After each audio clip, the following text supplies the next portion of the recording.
Welcome to RMCA Spiritual Message for Christian Character Formation.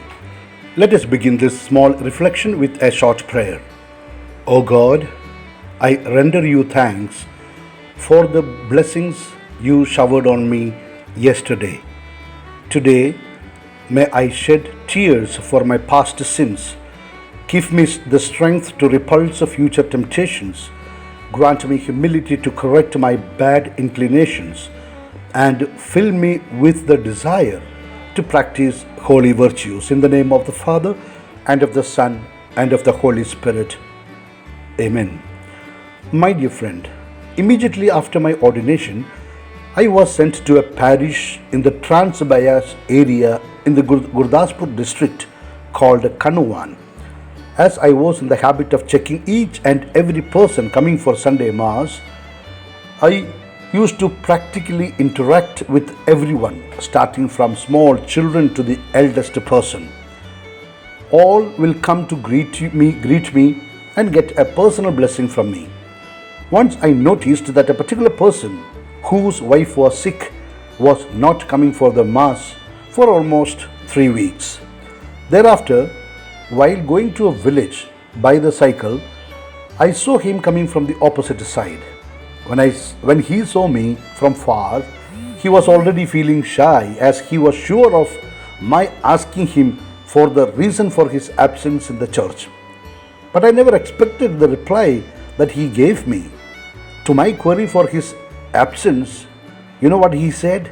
He said, "Father, now my wife is fully healed and she is keeping fine." An illiterate person, quite fresh as a Catholic, he was a need-based Christian. Some among us are like that, but we need to change that attitude. Psalm 95:2 invites us, saying, "Let us come before His presence with thanksgiving. Let us shout joyfully to Him with the psalms." Dear friend, always remember to count your blessings each day and to thank God for them. For no matter what we have, when we look around us, we find others who have less. Everybody on this earth has problems. Even a newborn baby has some problem, and that's why it is crying. So there is nothing special about having problems in life. What matters is how we deal with it. Life without problems is boring, whereas for me, when there are problems in life, life is thrilling. I get all my faculties to function very effectively to counter the problem or to overcome it.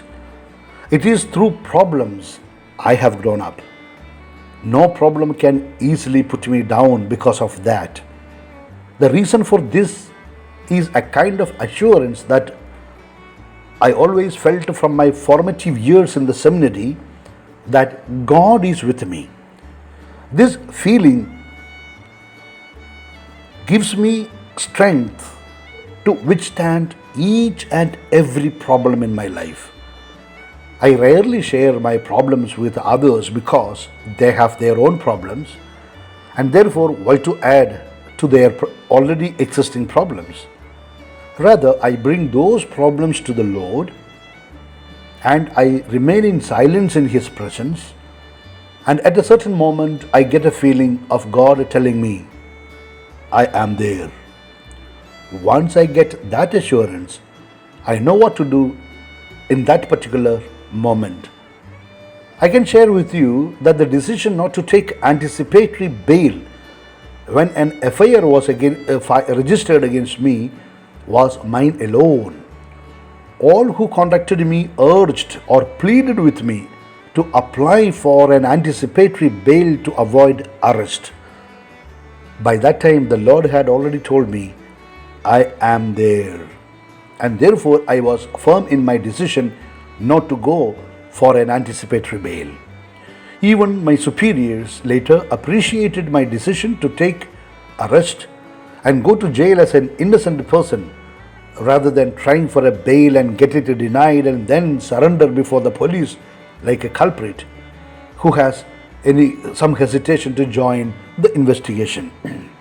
St. Paul in 1 Thessalonians chapter 5 verses 16 to 18 tells us, "Be joyful always, pray continually, give thanks in all circumstances, for this is God's will for you in Jesus Christ."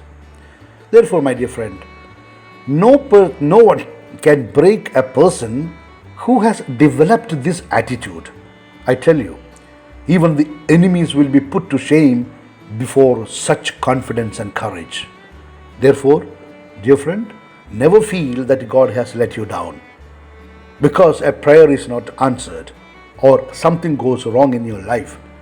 For your Heavenly Father always knows what is best for you, and only He knows what is best for you. And be courageous to accept that.